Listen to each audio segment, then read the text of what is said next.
Hello, and welcome to a snapshot of strategies for you to try at home to help with your child's behaviour.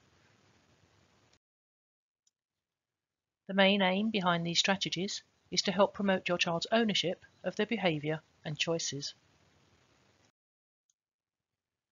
Most children respond positively to being given a responsibility, as it helps to give them a sense of purpose and a sense of self-worth and value. A responsibility could be anything that you agree together. Examples could be doing the washing up, making their bed, loading or unloading the dishwasher, feeding the pets, tidying their bedroom, etc. Equally important here is to reward them positively upon successful completion of the agreed responsibility. This could come in the format of being allowed an extra half an hour on their PlayStation or being treated to their favourite snack. At the very least, acknowledge when your child has performed and completed the responsibility and show gratitude verbally for their effort. At SEATS, we believe there is no such thing as a bad child. Some of them may make bad choices and therefore need to be supported in making better ones.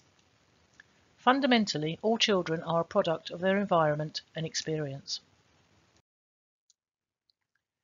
Target setting is a crucial life skill. We all set ourselves targets, possibly without even being aware that we are doing so. For example, this weekend I'm going to clean the windows. We may not have written it down, or even recognise that it is a target, but it is an aim to get something completed. Targets should always be SMART. They need to be specific and not wishy-washy. Be clear about what the aim of the target actually is. It needs to be measurable. In the cleaning windows example, it would be easy to see if that target had been met or not. Attainable or achievable. Some children may set a target to fly to the moon. This is clearly not easily attainable or achievable, certainly not in the short term anyway. Settling on a target that is achievable within a short time frame, such as a week, is much more likely to lead to success. The target needs to be realistic and relevant. Realistic links in with the above achievable criteria. Relevant refers to something that means something to your child. There is no point having a target that has no purpose. Time limited means that it will be revisited after an agreed period of time where it can be reflected upon. The previous slide stated that the target needs to be relevant. In this respect, it is absolutely essential that the target is their choice, not yours. It is not conducive to set the targets for your child, as this reduces the effectiveness. By all means, exercise direction and guidance where necessary, as some targets that children come up with can be way off the scale. It is also quite common for children to have no idea what targets to set, and this is where, as adults, we can help guide them to something that has meaning for them, but is also acceptable to us as adults. Some examples of targets might include things such as completing their maths homework and handing it in on time, or making the effort to talk to someone in their class, and including them in a paired work project. Where necessary, break the target down into steps or sizable chunks, so it is not such a daunting exercise. It is very important to revisit the targets after an agreed period of time. A week is usually a good length of time for a target to be worked on and progress seen.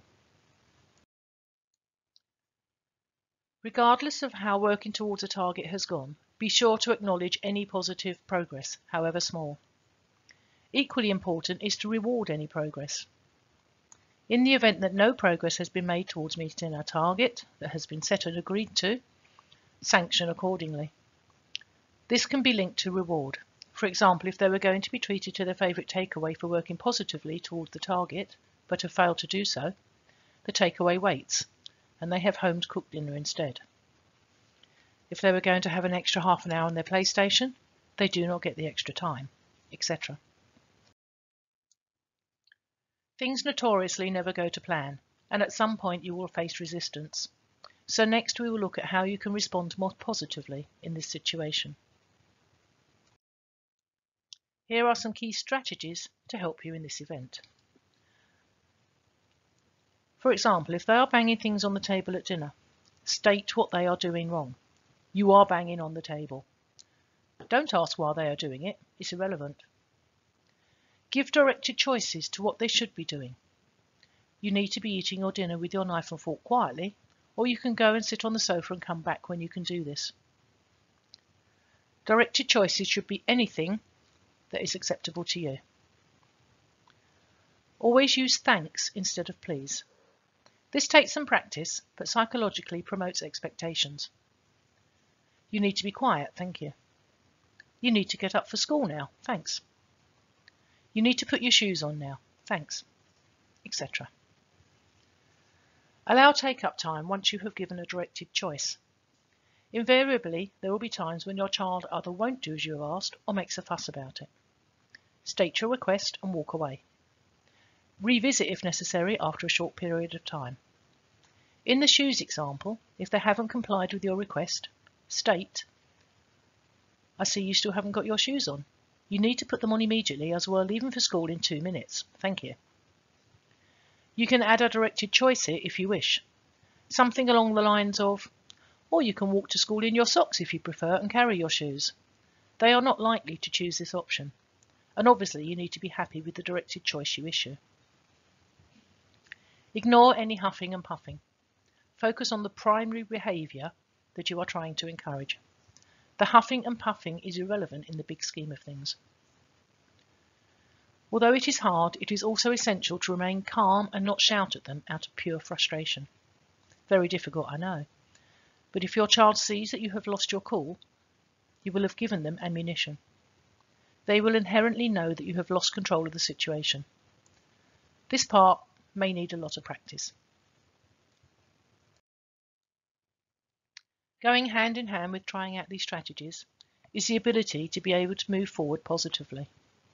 Remember that your child just wants to be valued and heard, and their needs met, or at least acknowledged. Try to tap into what interests your child. Again, this can be hard, especially if their interests are of no interest to you. This can easily be done by repeating back key parts of what they are saying to you. For example, your child says, I hate my teacher, she was horrible to me today and shouted at me. You can acknowledge that you have actively listened by repeating key parts back and prompting further conversation. She shouted at you? That can't have been very nice. What happened to make her shout at you? Acknowledge your child's feelings about this. However invalid they seem to you, it is very important to them. So to summarise, give your child a responsibility. Help and guide them to set targets. Review these targets after a period of time. Acknowledge effort towards change. Use directed choices where necessary. Always use thanks instead of please.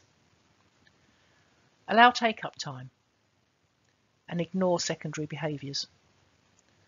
Remain calm, actively listen, and move forward positively.